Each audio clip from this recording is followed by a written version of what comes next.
Hello everyone and welcome back to the EDH Jank Center, your source for everything Commander and everything Jank. I am your host Jordan or Prairies, you can call me either, and today we got another short little list. A cutie little list? Yes. Today we'll be going over 5 Commander decks I think are perfect for beginners or people who are just trying to refresh on the rules of the game, who are just getting into the game, or if you're a person who just likes watching lists like I do, you're also very much welcome. Pop a squat and let's geek out. So kind of like my Audric video from a little bit ago, this is not necessarily super easy commanders. These are commanders that will help you learn the game. Things like learning and memorizing all the different keyword abilities, learning about the stack, learning about attack triggers, damage triggers, death triggers, all that good stuff.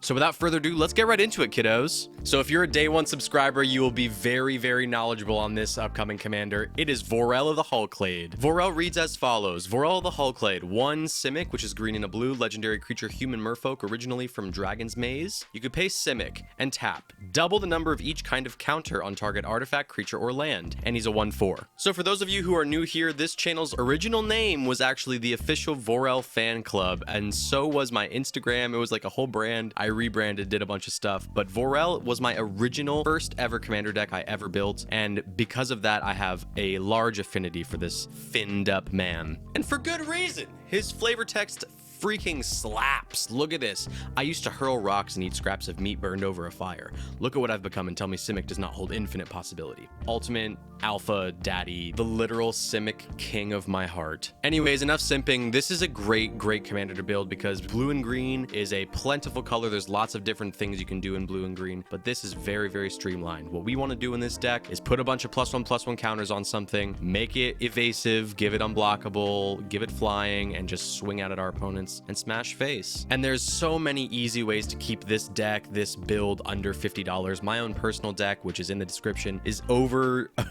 100 for sure. I've built it up over the years, but this is a very simple deck to make on a budget. I'll show you. So we need creatures with evasion, things that can hit our opponents very easily. For that, we've got cards like Phantom Warrior, we've got cards like Cloudkin Seer, things with flying and unblockable that we can buff up over time and swing in for big damage. And so once we've got our suite of evasive blockers, all we need are things that put +1/+1 counters on things. Cards like Pollenbright Druid, Satyr Grove Dancer, and Vastwood Fortification are really cheap ways to get +1/+1 counters moving, and then you can pay the 2, tap Vorel, start doubling stuff, and start swinging out at your opponents. All right, next up on the list, we got Baloth, Baratil Entertainer, and any and all of the backgrounds. Baloth reads 4 and a red, legendary creature, Elf Shaman from Battle for Baldur's Gate. Creatures your opponents control with power less than Baloth Baratil's power are goaded. Whenever a goaded attacking or blocking creature dies, you create a treasure token, and you can choose a background, and he's a 2/5. So I've already done a full deck tech for Baloth and this background called Noble Heritage. It's a Boros equipment goading deck. I love that deck. It's cleaned house every time I've played it, and it's so much fun to play. But I think Baloth is great for someone who's new to Magic because, first of all, he enables creativity. When you can choose a background, you get to choose the aesthetic and the strategy that you want to build. With each background comes an entirely different set of cards that you can include, and this enables you to start thinking about synergies, about combos, about interaction, all that good stuff. Another really important reason why I think Baloth is really good for beginners is it teaches you about goading, which is a very popular keyword right now. If a creature is goaded, it means they have to attack each combat if able, and they have to attack a player other than you if able. So if you're at a 4-person table and someone has, I don't know, an Ulamog and you goad it, that means that Ulamog has to attack someone other than you each combat if able. And typically goading effects only last until the end of the turn, but the reason Baloth friggin' smacks is that he constantly goads the creatures. As long as their power is under his power, they're just statically goaded the entire game as long as he's on the field. This blanket effect means you're going to be watching a lot of combat steps where a lot of your opponents are going to be swinging out at each other, attacking,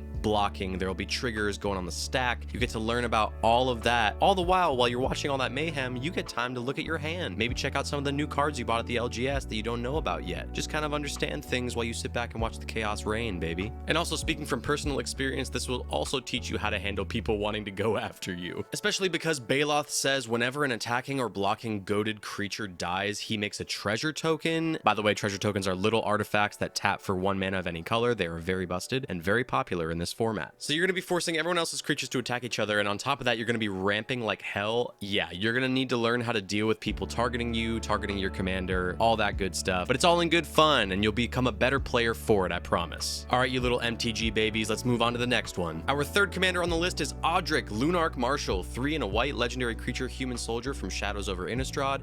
At the beginning of each combat, creatures you control gain first strike until end of turn if a creature you control has first strike. The same is true for flying, death touch, double strike, haste, hexproof, indestructible, lifelink, menace, reach, skulk, trample, and vigilance, and he's a 3/3. So this one's gonna be really quick. I've already done a video on this. This came out like about a week ago, if I'm doing the mental math right. So we're just gonna quickly gloss over this card and go over why I think it's great for beginners. Like I mentioned earlier in the video, it's super important in Magic the Gathering to learn the keyword abilities. And an Audric build is literally focused on keyword abilities. So if you pack your deck full of flyers, first strikers, double strikers, skulkers even, you will be learning everything and anything there is to know about these very cutie little keywords. All right, coming up next on the list is Sir Conrad the Grim, 3 black legendary creature human knight from Throne of Eldraine. Whenever another creature dies or a creature card is put into a graveyard from anywhere other than the battlefield, or a creature card leaves your graveyard, Sir Conrad the Grim deals 1 damage to each opponent. You can pay 1 and a black. Each player puts the top card of their library into their graveyard, and he's a 5/4. So Sir Conrad's kind of a morbid figure. He really loves things to die. He's like all about that. That's like his whole thing.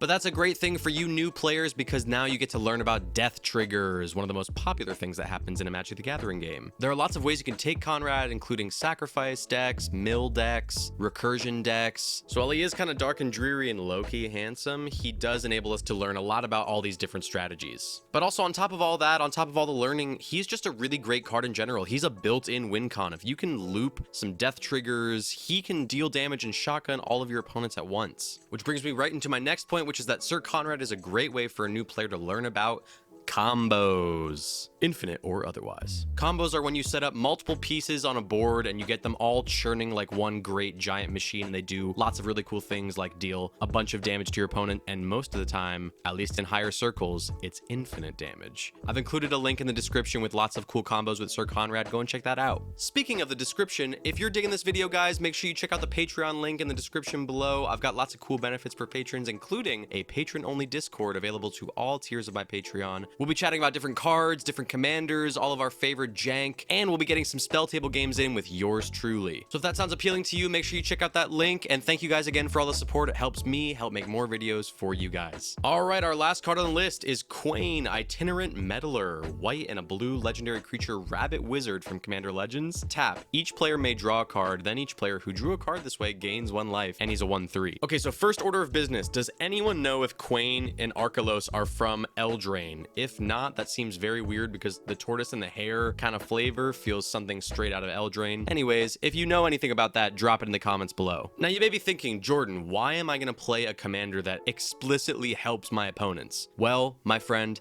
this is Magic the Gathering after all, and I do want to talk about the gathering aspect for a little second. For those of you who don't know, there is an entire strategy in this game called Group Hug, where the explicit goal is to help ramp out and help draw your opponents into their stuff so they can all play it and all have a good time. And then most decks tend to have a very sneaky way of winning the game from under their opponent's noses. But honestly and genuinely, if you're looking for an easy way to learn Magic the Gathering, a Group Hug deck might be the best way possible because maybe you don't want to have to be dealing with all of these things you have to keep track of. Maybe you just want to help other people do that and watch them play, and Quain helps you do that. You're going to tap him to draw a card. Everyone else is going to take you up on that because why wouldn't they? And with your help, they'll be able to play all their best stuff. You'll be able to see how to play the game, this beautiful game of Magic the Gathering. And if you still want to win, may I point you to a very nice card called Approach of the Second Sun. My friend Cress has a Quain deck, and it has won so many games because it's just so unassuming, and then we don't pay attention, and then they cast Approach of the Second Sun, and then we blink and we're dead. Group Hug decks are also great for learning how to make deals. Politics is a huge part of Magic the Gathering, and it's important to know how to navigate table politics. When you have an important resource that people want, like, say, card draw on a stick, you can start leveraging that power to your advantage. Say your opponent's building up a really huge board with lots of creatures. You don't want them to swing at you, so you go, hey man, I know that you're low on cards. If I let you draw a card, you don't attack me until your next turn, or for 2 turns, etc. And you can start to can navigate these table politics and create advantages for yourself. And with that being said, that is the end of the video, guys. Thank you so much for watching. I hope you guys learned something today. And if you have any more questions, leave them in the comments. I'm glad to answer them to the best of my ability. And to the more experienced players who are watching, what advice would you give someone who's starting out in Magic the Gathering? Leave it in the comments below. And as always, don't forget to like this video and subscribe to the channel. All your support helps me make more videos for you guys. And now I implore you all to leave this place and go enjoy this beautiful game we call Magic the Gathering. All right, guys, I'll see you on the next video.